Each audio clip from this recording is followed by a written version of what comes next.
I'm Dave Cathey, the Food Dude, and it's time once again for the Top Chef podcast. We're dusting it off here with Jennifer Monies and Carla Hinton. Ladies, good to see you.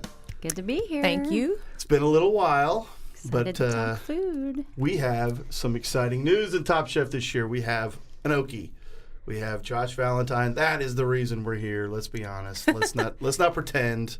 We had so much fun when Rick Bayless had his run, and he's only half an Okie, really, anymore. So now we've got a real dude, and he's hopefully heading to Seattle. But we won't. We will bury that part of the lead and just get right into this episode. What did you guys think? It's good to have it back. First of all, I don't know. I really like regular Top Chef instead of Top Chef Masters. Yeah, me too. As much as like the obvious masters know how to do this and know how to cook, I feel like it's just so much more fun to watch kind of more amateur people get in there and do it. And it means more to them. It's like more for their career, that kind of thing. Yeah, so I really like it. That's good. Me too. And so this time, let's set the show up. We had, I think it's 21 chefs. 21 chefs, and they were split up into groups, and there was Team Tom, Team Wolfgang, and Team Hugh, and of course Team Emerald. Right. So, and each of and I thought that was a really unique challenge. How they all had, each of the judges had a sort of a different task that the chef had to perform to prove him or herself. Right. So, I think it was a really good way to start the show too, because even if you've been watching it all along, you kind of know these chefs, except for Wolfgang, I guess, is kind of brand new to the whole thing as far as I can remember. But it was a good way to get to know them as judges before the whole thing kicked off, and kind of you get into the whole process. So I thought that was an interesting way to kind of introduce them as people too to the show. Oh, for sure. I do too. And not to mention, you had there was a certain amount of, I don't know, unfairness in it. There was. And that's what made it so interesting. You had to know, watching at home, you're like, oh, whoever has Tom, no. You did not want to get Tom Colicchio. But it was hugely unfair. I thought one group is making a salad, and Tom's group had to do 5 different things. At the restaurant, no less. For free. Right. And then get fired at the end. That was tough. So Tom made him come in and work a shift. And then there was that poor sweaty guy, who wanted him over their food? Yuck! I thought about that. I was like, he is so gross. I think there's a lot of sweaters this season. This guy was extra sweaty then. I think there's a lot of sweaty guys, and someone was already talking about. Even the girls were talking about being sweaty. It was. That's not good. It makes you wonder what's going on back there. I know the kitchen's hot. Yeah. Headband. Could the headband be coming back? Something. I don't know. Help me out. Maybe the stylish mustaches would be catchy. That's right. Stylish mustache. We had stylish mustache number 1 in Tom's kitchen, the full-fledged handlebar mustache. And the guy who said he was a butcher or whatever, and then he didn't know how to butcher. He failed miserably. I know. Don't say that. Oh gosh, you almost think no. Don't say it. I've never cooked before. This will be a lot of fun. Let's see what happens. My favorite of those was the community gardener, though, who was just seemed so out of her element. The second that she says I'm a community gardener, I'm like, you're not going to Seattle. She was Team Hugh, as I recall. Yeah.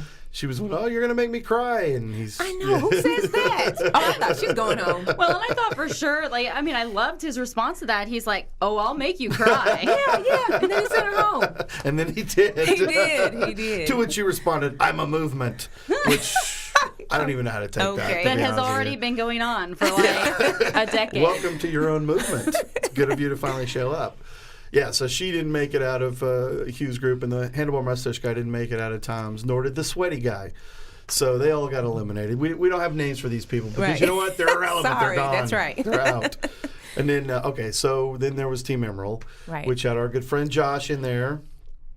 And I thought that was a really tough, not as tough as what Tom had them go through, but soup is tough. Right. I could get that. Yeah. I was really nervous for Josh. Whenever he finished 9 minutes early, that was that's the kiss of death on Top Chef typically. So.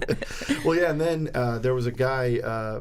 or was it? No, it was one of the girls who her soup was so good that he immediately said, I know. You're in. Yeah, the drama on that. I was like, wow, that's I know, great. and you could see they're like, oh, wait, I didn't. Yeah. Ooh. Yeah. yeah, that was a good idea for them to allow them to do that. Yeah, Yes. just go ahead and do it. That's right. Puts everybody else on notice. Yeah. That was good stuff. I still say my favorite team, though, by far. Hugh, obviously everyone knows Wolfgang Puck, like in general or whatever. He was freaking hilarious. I'm telling you, I cannot wait to see him as a judge. He's basically you can do whatever you want as long as you do it exactly the way I want. That's right. That's what right. was the line about women? Something about that was classic. That was great. Classic. I loved it. That was great. But what I was confounded by on that, they were doing omelets, and to me, of course, we're just looking at it. There looked like maybe one omelet, one maybe two, that looks like it wasn't torched. Yeah. Right. The guy who burned his and put salad on top I know. of it. What was that? Kind of makes me wonder about Wolfgang's senses. Me too. It didn't look good. First of all, it just didn't look good. Well, and frankly, I think the one he made didn't look very good. Yeah, it looked like it was a little bit on the dark side. So maybe that's how he likes his, and so he doesn't care. I don't know. That was very interesting because. Omelets are cooking eggs is so delicate, and that so to me, of all of them, that was sort of the trickiest because you could ruin those eggs. I mean, the guy who cooked his in the bacon. I mean, I grew up with eggs cooked in bacon, and I know it's heresy. It sounds like heresy, but there is one thing you cannot cook in bacon grease, and that's eggs. Well, you can as long as you don't care what they look like. Right. As long as you don't care what they look like. And they do. They look like they've been dunked in dishwater. Right. When you do That's that. right. They're tasty. That's right. Yeah, they are. If you close your eyes. Right. And unfortunately, you can't when you're judging it. So it changes the way you feel about the egg when you see it like that. And so you just knew the guy was a goner. It was sad. He was mad, too. He was really mad. Oh, gosh. I felt bad. He had to know better. Well, maybe he should have been he should have borrowed some of that guy's salad and thrown it on top of it or something. Everybody threw something on there. That one Japanese girl put flowers in hers or something. What was that? And it actually ended up sounding pretty good, whatever it ended up being. Well, the one who just basically cooked a steak and then just put it on top of the eggs. What was that? And it was a lot of steak, too. I mean, who's going to eat that for breakfast? Who?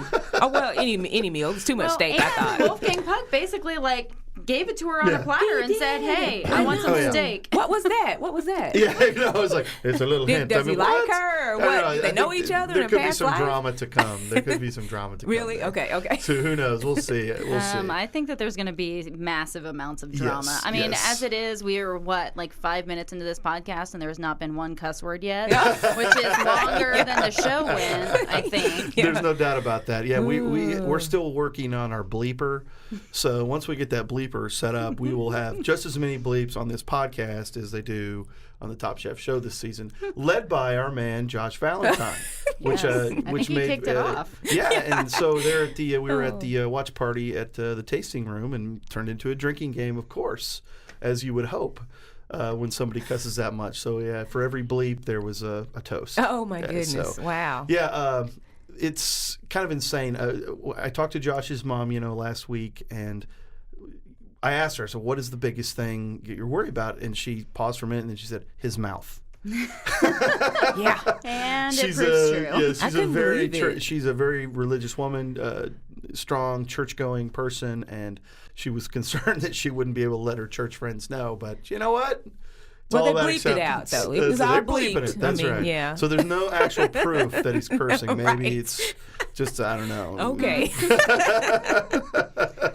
Until we see the director's cut, we're not going to court with this thing. So Josh, he makes it through on his soup, Southwest soup, I believe it was. It's like a coconut corn soup. Yes. It sounded good. It really sounded good. And Josh, having gone to the Divine Swine as many times as I possibly could when it was open, I have no doubt it was delicious. The guy can really, really cook. So I'm feeling good for him. He did his job. He got through. That's pretty much all we saw was just this sort of, getting ready. And we had there was a lot of characters, but it's hard to get latched on to too many of them. Right. I think they did a good job of kind of setting up the drama, though, right. As far as John Tazar, whatever his name is, from Dallas. Yes, and now the Josh hated chef, the most hated chef. Yeah, that's an interesting deal because I don't remember the last time they had anybody his age on the show. Right. So there's that. Right. And he's obviously got an axe to grind. Right.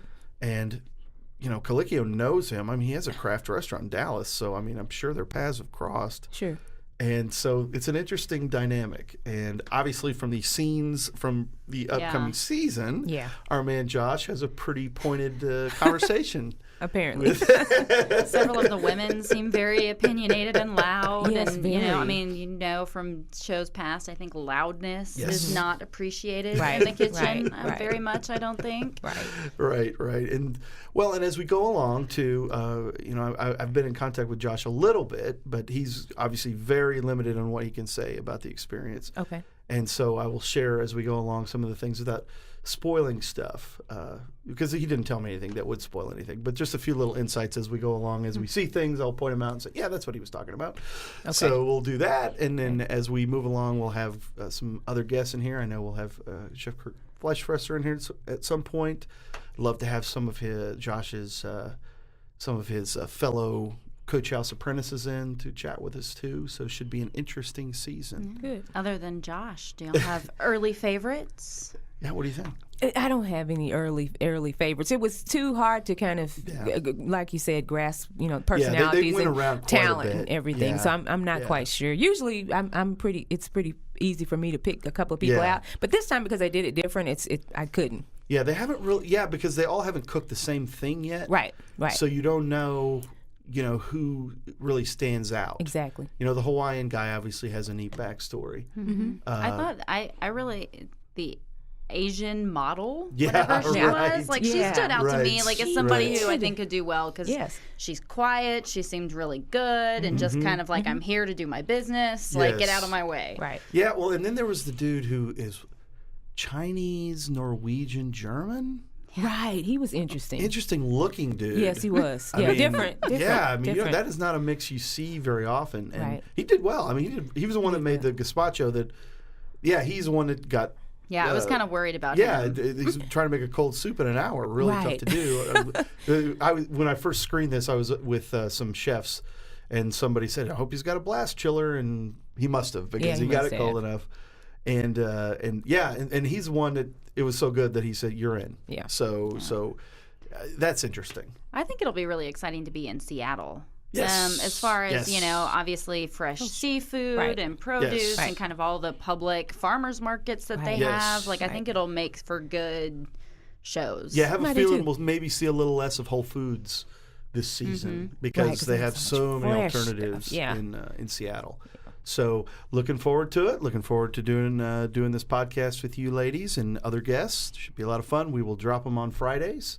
The show is on Wednesday. Oh, and Lobby Bar is going to continue with their watch parties. We'll just kind of I don't know that they're going to do it every single week. Okay. But I believe we're doing it this next Wednesday, and I believe the talk was that we're going to have a little bit of an omelet cook-off because there was so much talk about how bad these omelets look. That sounds fun. So Dan Henry and Matt Johnson have assured me that there will be an omelet cook-off. Cool. So Nice. looking forward to that. So everybody's obviously invited to come to that deal. Just call over to the Lobby Bar for details. So until next week, let's pack them up and head out.